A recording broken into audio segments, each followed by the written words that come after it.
So, this morning when we woke up, me and Russell, anyway, it was really hot and sunny and nice, right? Yeah. Can't even see you, it's dark. Never mind.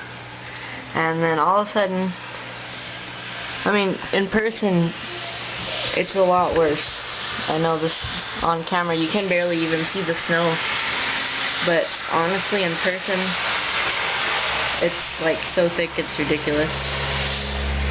Over here you can see better. Can you? Yeah. No, it's really hard to see all the clumps of snow like you can in person. That sucks. It just sucks. So you can't really see it. That sucks. But yeah, that's Calgary weather for you. It was raining a second ago. Second ago.